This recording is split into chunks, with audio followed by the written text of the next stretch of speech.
Good morning, fellow Toastmasters and distinguished guests. First, I'm going to ask tough questions from our third standard books. Who is the first man to land on the moon? That's correct. Now comes the second easy question. Who is the second man to land on the moon? Yuri Gagarin.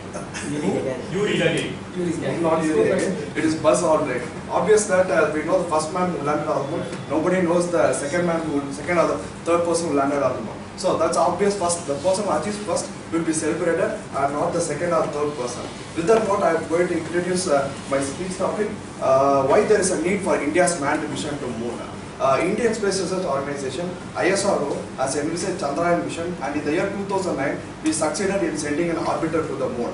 It was very much applauded by the international community. Even NASA has appreciated us for finding water on the moon, and it's a great achievement for us. By 2025, we are planning to send a man on the moon.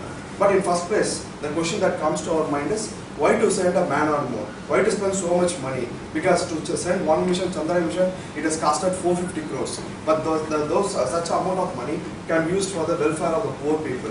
It can be used to build metro rails, bridges, food for poor streams. Those kind of money can be used for those purposes. The same question, so I am going to justify the reason why it has to be used. The same question was asked to the great President John F. Kennedy in the year 1961. He gave his answers in his moon declaration speech, which was a great speech, which is still appreciated this time. I am going to take some excerpts from the speech. I am going to tell them. But why some say the moon? Why choose this as our goal? And they may well ask, why climb the highest mountain? Also, why 35 years ago fly the Atlantic? We choose to go to moon in this decade and do the other things later, not because it is easy, but because it is hard. Because that goal will serve to organize and measure the best of our energies and skill. That challenge is the one that we are willing to accept, one we are unwilling to postpone, and one we intend to win.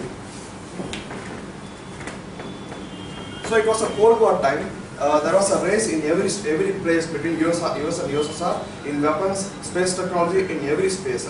And there was a race to send a man to moon between US and USSR. John F. Kennedy asked his people how many years it will take to send a scientist here, how many years it will take to send a man to moon. They told only it will take 30 years. But he gave a target for 10 years and he declared in his moon declaration speech, and finally they succeeded in sending a man to moon. It had an overwhelming victory over USSR. From that point onwards, US had dominance all over the world. By sending the man to moon on first place, they had dominance of USSR and all other countries in the world. And now coming to our place, I have taken a pie chart from the net. These are the pie chart indicates the countrywide moon missions. US and USSR are way ahead of us, 20 to 18 missions. But if you see, India has sent two missions, and Japan and China has sent 4 missions. So we have competition with these two countries. Like I said in my first place, we have to succeed by by overcoming this competition of China and Japan. So we can establish a dominance in the Asian region. For 5 decades post-independence, we are still a developing country, and we are not till achieved a developed country status. By making this achievement, we can become a superpower and achieve the developed country status in the world. That is my first reason. Second reason which I am going to talk is about the development in indigenously developed technology. We have not achieved this mission in one day. It has taken a lot of years, lot of research to achieve this moon mission. First, we have taken baby steps. Like first we have to break the gravitational force of Earth. By that, we have break and send a rocket to the space. Then the next moment, we have to send an orbiter 4 lakh kilometers of distance we have passed, and send a Chandrayaan mission to moon and crash land an orbiter to moon. Third, finally, we have to take the next step, that is sending a space to moon with a man and returning him back safely. That will be the ultimate achievement in the space technology. Now I'm going to show a photo to you.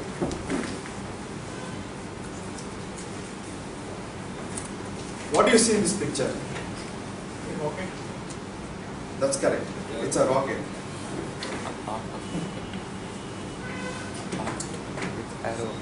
So this what you see is a top portion of the sun-fused sounding rocket taken in a bicycle by 2 of our scientists. From this humble, very basic beginning, we have gone to the stage of sending satellites to moon. From that stage, we have succeeded by sending this kind of big rockets to moon with the hard work of all our scientists who are working round the clock in spite of very heavy tragic missions. Even Abdul Kalam has offered to resign because of a tragic mission. So hats off to ISRO for taking up such kind of missions and making our country proud. So my dream, your dream, and everybody's dream is to conquer the moon. And I dream of a day when we send a man to moon and plant a flag like this, how US has planted a flag. Like this, I dream of a day when our people go and plant a flag like this on the moon. And also brake like this. When they went to moon, they would place the brake like this. It feels, here man from planet Earth first set foot upon the moon, July 1969 AD. We came in peace for all mankind. Similar to that, I dream of a day when our people go and place a flag on the moon. Thank you.